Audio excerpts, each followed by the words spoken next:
Well, hello everyone, it's Ren here. Hope you are doing well, guys, and welcome to my room. In this video, we're going to tackle the controversial question of what are the INFJ's least favorite types. Top 5 ordered, so I'll start with number 5 and I'll go all the way to number 1. I bet you can't wait to hear what the results are. Before I move to our topic of the day, just to remind you that I'm in the Ecstatic Soul, which is a book on the INFJ, the most in-depth investigation of the type. If you're familiar with the INFJ type, if you have the basics covered and you'd like to get to the next level of understanding, a deeper level of understanding, this is the book to get. All the links are available in the description box below to all the Amazon websites, ebook, paperback format. You have any question, you ask me. Oh, and it's less than $10. Okay. I lost a little bit of sleep over this question, hence the coffee.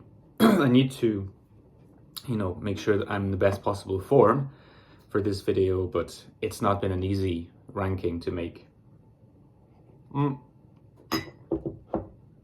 Because when you think about it, if you list the top 5 favorite types of the INFJ, well, the worst that can happen is that certain types will be disappointed not to be included, or people who like those types. But when you make a list of the least favorite types of the INFJ, well, you're bound to cause a little bit of distress. So hopefully not too much distress. Hopefully nobody will want to sue me, and I'll be able to give some contextualization for the choices I made. Now, let's move on straight to our topic because time is passing. So, for number 5 of the list, 5th list favorite type of the INFJ, I decided to go for ESFP. I went for ESFP because, well, first of all, the good news, as it were, for ESFPs is that, they're not the least favorite type of the INFJ. If you think about it, you could think about ESFP as the, 13th favorite type. I mean, you can try to look at it that way. I think that, so main reason why it's in the list, I think, is first of all the fact that ESFPs are very much in the moment type people. I mean, it's true that can contribute, a highly developed SE can contribute to lifting an INFJ out of their state of deep introspection, and that can be a good thing. But the problem is with the ESFPs is that they're very energetic people, and I think that could deplete the INFJ's resources over time. And another issue is that because they're FI users, I think that a lot of the INFJ is, first of all, expression of their views and way of articulating their views via FETI. It's not going to easily resonate with the ESFPs. So I think that not only can it be a draining relationship for INFJs, but it can also be a relationship that remains at a superficial level, unfortunately. Now, number 4 is a choice that might shock some of you. I have decided to put ISFJ at number 4. And I do know from reading your comments that a fair number of you like ISFJs very much. Some of you have even gone so far as to include them in your top 5 favorite types. So this is good, it's an illustration of the fact that we don't all agree, and the whole point of having lists of this sort is that we can confront it for different viewpoints. So in response to a viewer who said, well, those lists are more like Ren's lists than INFJ's lists, I'd say that viewer is partially correct. I mean, you could call my lists Ren's views of the average INFJ's favorite types. But really, as soon as you insert the word favorites, you're injecting a degree of subjectivity. It's better to admit it than to pretend it's not there, because it's an unattainable goal. Now, as for ISFJs, my reasoning is you always have to think of the life-work sort of duality. So, for example, if you work with an ESFP, they'll appreciate you suggesting ideas because fundamentally you are a dominant perceiver, and so is the ESFP. Now, the function of dominant perception in their case is very different from yours. In fact, it's your inferior function, SE. But nevertheless, there is this openness to new ideas. ESFPs might like the ideas to be more concrete than you like them to be, but nevertheless, the openness is there in some form. I don't know if you've ever worked with an ISFJ, but it's not easy, man. It's not easy. And the situation is obviously similar with ISTJs, because SI is quite opposed to NI really when it comes to perception of possibility. SI, yes, is in theory, I mean, it is a perceiving function. There's no doubt about it. But it's not a perceiving function that's predicated on openness to new possibilities. It's usually predicated on openness to suggestions fitting and reinforcing the existent order. So if the existent order is very efficient, then to have SI dominance is perfect. If it's not, to have SI dominant is a catastrophe. And the problem with ISFJs is that when you're in a friendship with them, you might not notice that straight away. And you might find them very pleasant. They are pleasant. They're great family members. They're all these things. First of all, I mean, you'll often, hit an issue that you can hit with ESFPs, mainly that conversations might run a bit dry because they're not as open to new ideas as you would like them to be. So the warmth of the ISFJ is often like their main strength. Problem in the work environment is that because they're SI dominant, the warmth will come second to their need to ensure the order of the company or the order of the employer's landscape is respected, and that might very much come in confrontation with an INFJ's desire for new ideas, for following paths that have not been trodden before. ISFJs will even tend to doubt that and to find that suspicious, and it could create tensions. So in the end, I think that, for example, if your manager is ISFJ or an SI dominant in general, I think that it's not a good place to be honest. Number 3 in my list could also cause a little bit of controversy. Another feeler, namely, so far I've been really hitting hard at feelers, haven't I? Does that suggest that I have certain NITI, INFJ type biases? Maybe, maybe not. I leave that to your better judgment. Number 3 is ESFJ. So essentially the extroverted version of the ISFJ. And my reasons for including the ESFJ at number 3 are, you can sort of take all that I've just said about the ISFJ and imagine the extroverted version. So the extroverted version of that has the disadvantage of being more in your face about all this, the need to conform, the need for order. So that happens in the workplace very much, and is very unsatisfying to an INFJ.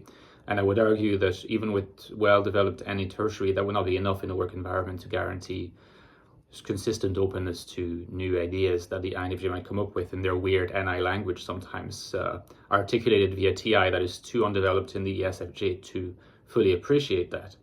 Now, in a friendship context, I'd say if you spend like some time with an ESFJ at a party or something, they might actually be one of your best allies, especially if you don't know a lot of people around, because with FE dominance, they'll tend to notice you and want to make you feel included. But over time, if you're friends with an ESFJ, if their FE is very strong, tendency will be, as usual, that FE will want to sort of, expect you to conform to certain things.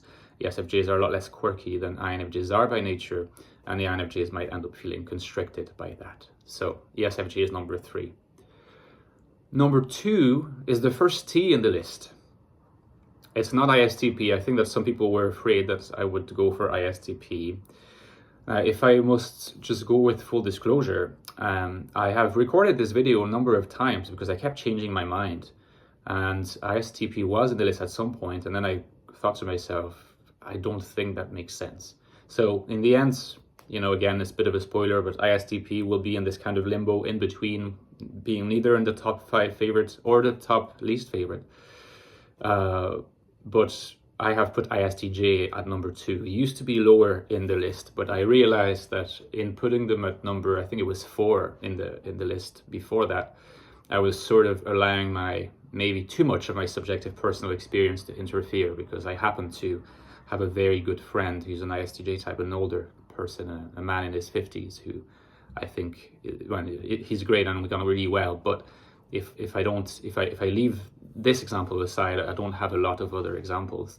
So I would say problem with ISTJs, again, similar enough to ISFJs, minus the FE really, because in addition to having all the the so-called negative aspects of SI dominance from an INFJ perspective, they also have pretty undeveloped FE and they don't really understand TI arguments, or rather they understand TI arguments in the barest sense, but it will not convince them. So you'd be facing with someone in a work environment who doesn't understand the intuitive appeal of your ideas, and who will have struggle understanding the rational explanation of why those ideas are appealing, and they will not be sensitive to the FE form in which you envelop those arguments. So it's a lot of negative aspects, again, from an NI dominance perspective, not in general. And I think that anybody who's worked under an ISTJ, who is an INFJ, or some kind of, I would say, N dominant in general, will probably share experiences of being very frustrated, because being happy in your job is, a lot of it is about your work being, well, of course, interesting, but also being recognized, feeling that you're doing a good work. And sometimes, regardless of how good your work is, if you're working under someone like an ISTJ type, you might end up feeling that you're not doing your work well, even though you are, and you might pester against the ISTJ, and it's not really the ISTJ's fault or your fault, it's just how things ended up. And finally, the extroverted version of the ISTJ gets the dubious honor of being number one, ESTJs.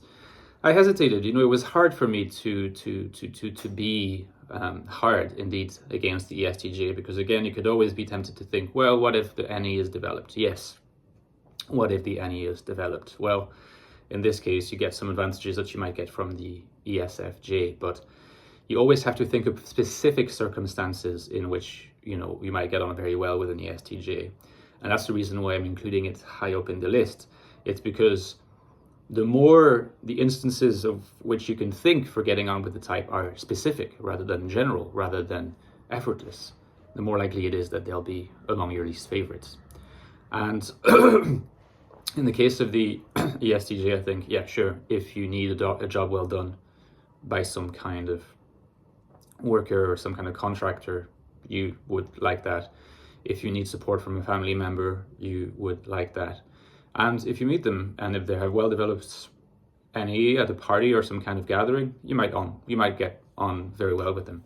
But when it comes to the professional work environment and life environment, all the issues that you've experienced with ISTJs will be brought even more forward with ESTJs. I'd say in a work environment, they're probably the worst for INFJs. In a sort of more relaxed environments, if their NE is developed, it could actually be a bit more fun than ISTJs and then even ISFJs. But altogether, I still think they deserve number one for all these reasons. So this is my list. Number 5, ESFP. Number 4, ISFJ. Number 3, ESFJ. Number 2, ISTJ. Number 1, ESTJ. I would love to hear what your rankings are. I've no doubt that it will be different from mine. And as you know by now, my reasoning is always to try to get you a list that makes you think and reflect, possibly change your mind or not change your mind. But what's important is that we have a discussion and that we don't agree with everything everybody else is saying, because we're a democracy, we're not a dictatorship or some kind of a authoritarian regime on YouTube. And just also to give you a very quick rundown of the 6 types that were included in neither list. So on the intuitive side, we have ENTJ, ENFJ, and obviously INFJ. And on the sensor side, we have ESTP, ISTP, and I can't think of the other one now. Which one is? Oh yeah, ISFP. So for ESTP and ISTP, basically the TI saves them, because in a conversation with an INFJ, the INFJ might enjoy them parsing their intuitions with TI. So now I'll leave you to your keyboards. I hope you enjoyed this video. Drop a comment, consider subscribing. Bye bye.